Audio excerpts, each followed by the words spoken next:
Hello, vinyl community. Welcome back. This is Hub Tunes. I'm Mike. Vinyl finds for March 2024. Not a lot to show. I'm still sticking to my budget. If you go back and look at my vinyl finds, I used to do vinyl finds videos every 2 weeks, and I'd have a stack like this in every freaking video. And I can't believe how many records I was buying. That's just inefficient and dumb. I don't get it. I don't know how I did it. I don't know why I did it. I just was buying so much. I think I was trying to catch up on some stuff, especially during the pandemic. You had a little extra money, and all these reissues were coming around, and records were everywhere. So I'm glad I don't do that anymore. I'm really, really enjoying the music I buy now. I'm buying less, so I'm listening to the ones I do buy a lot more. I'm picky about what I'm buying, and everything I buy I freaking love. I got 4 records out of these 8 that I'm telling you no, maybe even 5 out of these 8 that are just spectacular. A couple of them are going to be on my best albums of the year list. I got a couple of used records, paid a little bit for, but they're so good. So anyway, I don't know. I get it. I get why people do, buy so many records. I get it. I've done it. Not shaming anyone, but I'm so glad I'm out of that phase of my collecting. I'm also running out of room, which is a huge problem at this point. So I got about 7 records this month. Not bad. I picked this up. This is the Dandy Warhols, the Black Album. I'm a big Dandy Warhols fan. They're a cool 90s psych rock band, kind of fuzzy. This is their album, the Black Album. It's good. This is one that it's probably my third or fourth favorite Warhols record. It's not up there with Tales of Bohemia or the Monkey House one. Those are great records, but this is right there. There's some good stuff on here. There's a song called Head, which is great. It's just got a really cool groove to it. But this is the Black Album by the Dandy Warhols. So I was glad to add that into the collection because I didn't have it for some reason. I actually went to pull it out the other day and I realized I didn't have it. So I just bought it on Amazon, and it came in a box and it was not damaged. This is a younger band. I've talked about them before. A couple of years ago, they had an album that was in my top 5 of the year. It's great. They're a cool band. They know how to write a pop song. This is Elephant Stone. This is their latest release. It just came out. It's called Back Into the Dream. Cool artwork. It is a gatefold. It's on some kind of weird vinyl because I pre-ordered it on their website. You know what it is? I'm kind of mad because I think it's a cool looking vinyl, but I think this is glow in the dark. I think that's supposed to be glow in the dark, man. And I have bad experiences with glow in the dark. I've played this once and it sounds okay. It's not great sounding, but it's all right. It's also not one of my favorite of their albums. They're really cool. They're very synthy, psych, dreamy pop. They can write a pop song. Like the first couple of songs in here, Lost in a Dream and The Spark. When I first heard them, I was like, man, they're just like, I kind of felt like they were selling out a little bit, like they were really going for like airplay and stuff. But then the rest of the record is really good. The song Pilgrimage on side 2, the song Godstar that opens the second side is great. Their deep tracks are really out there. They're less poppy. They're a little more dreamy. They can be very Beatle-esque. I've seen them live a couple of times. The last time I saw them live, actually both times I've seen them live, the lead singer plays sitar. They're very, very cool. Check it out, stream it first. This isn't the one I would go for right away. Maybe a couple of their earlier records, definitely. But it's good. I'm still getting used to it. Like I said, it just came out on Friday. So, Elephant Stone, Into the Dream. This is a new release. that I am head over heels for. This is going to be in my top 5 of 2024. This is a woman named Mary Timony. Look at this artwork. Fun artwork. This is Mary Timony. She was the lead singer. Well, I don't know if she was the lead singer. She was in the band Helium. She's been in a couple of other bands. She's also in a band called X Hex, which is a all-female punk band. They were out a couple years ago. They've had 2 records. I saw them live once, and they were great. Absolutely fantastic. She's been around a while. I mean, she's not a young chicken. She's, probably in her mid to late 40s. And I love this solo record for her. This is, if you like Juliana Hatfield or Blake Baby, stuff like that, pick this record up. This is a wonderful, wonderful record. I have been spinning this like crazy. The opener, No Thirds, is great. Dominoes, I believe Dominoes is the single. Excellent song. The Guest, I absolutely love. It's great all the way through. All the way through. There's not a bad song on here. It's just guitar, singer, songwriter, but upbeat. She's a terrific guitarist. She's really, really good guitarist. I can't stop raving about this. This is a great record. Mary Timony. It's called Untame the Tiger. I got to start doing that. I want to make sure I do that because there is something going around in the vinyl community in people's videos. And I don't like to bitch about other people's channels. Do whatever the fuck you want. I don't care. But it's really annoying when somebody picks up a record and goes, I picked up this,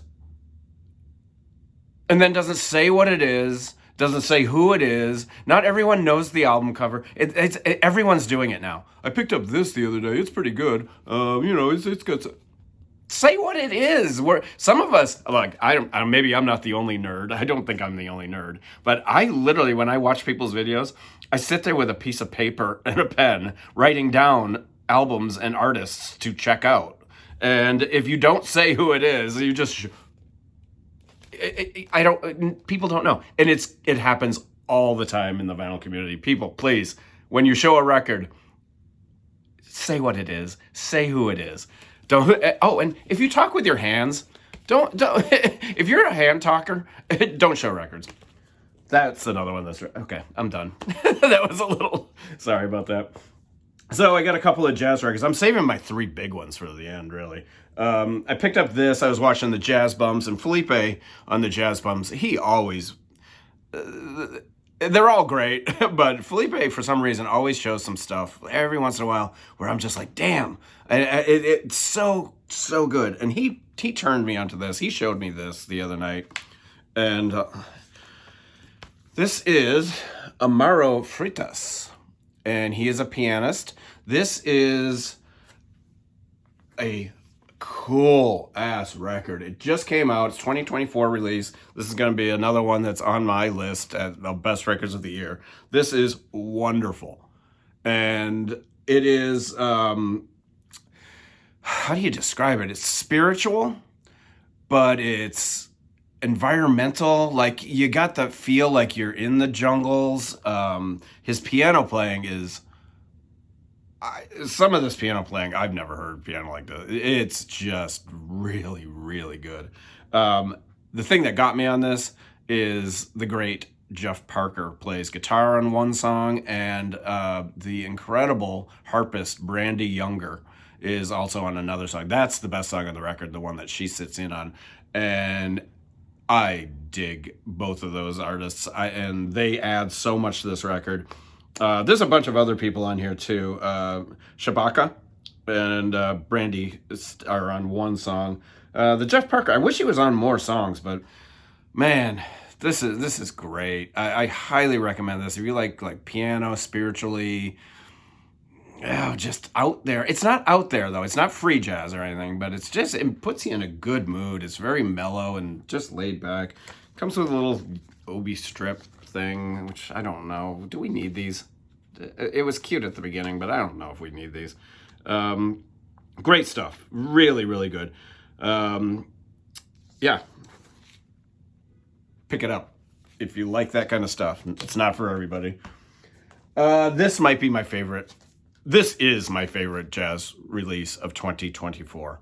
And I just happened to be sitting at a tavern in my neighborhood down the street, talking to a guy, And I said, oh, he was driving to Ohio the next morning, and he's like, I got something to listen to. I'll send you a link of what it is. And he sent me the link. And I've been in love with this record since I freaking heard it. I picked it up online. This is Khalil El-Zabar's Ethnic Heritage Ensemble. And this is jazz. It's more on the spiritual side. It's a little out there at moments, but holy crap. This is my favorite current jazz record that was released this year. It's got Khalil El-Zabar on multi-percussions and voice. There are some vocals on here, but vocals like, not like sing, more just like atmospheric vocals. And then he's got Corey Wilkes on trumpet and percussion. That guy can play some trumpet. I was not familiar with him at all, but man, he's good. And then Alex Harding on baritone sax, and then he's got a viola player and a cello player who sit on a couple of songs. And it's a double record. I think it's still in print. It might not be. I don't know how many they made. Again, it's got the useless OB. We're gonna stop that, right? It's put out by Spirit Muse Records. I was not familiar with them. There's a couple of other records I was actually thinking about checking out. I checked out this one. This is their first record, I believe. And it's out of print, of course, because I really liked it. I might have to check out a couple of the other ones. But man, this is great.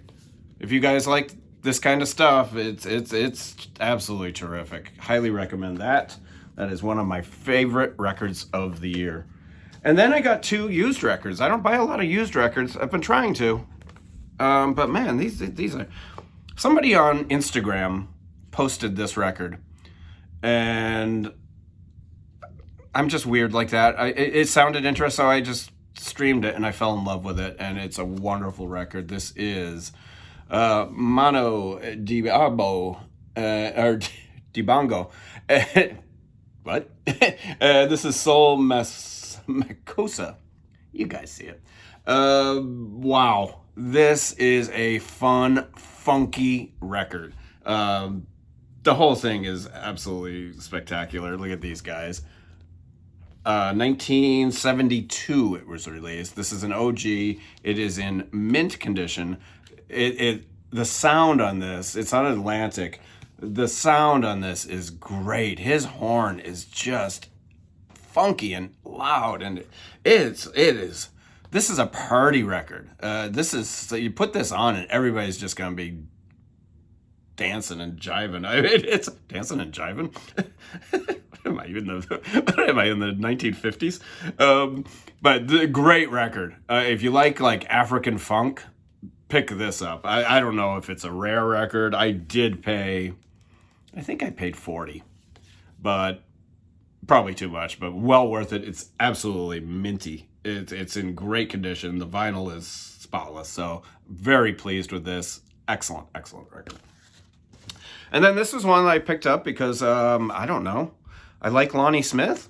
And I'm kind of in, if you watch I love funky 70s music. I absolutely love it. And this was one that I hadn't really heard. And then I streamed it and I fell in love. This is Aphrodisia by Lonnie Smith, Dr. Lonnie Smith. This is not in the best condition. It's also a weird record. It's also got the sleeve is definitely not in the best condition, but it's like a fold out sleeve, and I think it's supposed to be. I don't know. Yeah, it is. But it's a top loader, and it's kind of falling apart a little bit. But the vinyl is mint. It sounds incredible. I watched it and it sounds so damn good. And I did not pay a lot for this record. This is some cheap heat. If you like organ, but this is 70s, because this is probably 70. Oh, it doesn't say. I think it's 76. 75 on Groove Merchant. And it's really, really good. I mean, I'm not real familiar with it. It's a big band. Uh, Joe Lovano's on sax. He's got Ron Carter on electric bass. It's just that funky 70s jazz. Do that again. Uh, Stream it. Go look for it. It is a fun, again, a party record. The opening number is just Aphrodisia. The title track is smooth and fun, and yeah, it's just a fun record. I've been playing this a lot. Actually, we had people over a couple of nights ago, and we were playing this, and they were like, "What is that?" Like they had never heard music like this before, and I was like, it almost, some of it sounds like it should be like a blaxploitation like soundtrack. It's great. So Lonnie Smith, highly recommend this. Aphrodisia, and that's it. But man, I mean, 8 records that are just freaking heat. I can't stop playing any of these. They're so damn good. So, you know, I feel like I'm getting more for my buck when I don't buy as many records. And I think it's something everyone should consider. Uh, it's hard. It's not easy to do. I mean, for somebody who used to go to a record store every Friday, it's very difficult. And then, you know, you got online and shit like that. So everything's really tempting, but that's it. Vinyl Finds, March 2024. Go check out any of those records. I think you guys would really dig all of those. Cool stuff. So everyone stay well. Enjoy the spring. We're starting to get some decent weather here in Chicago. Hopefully soon. Bye.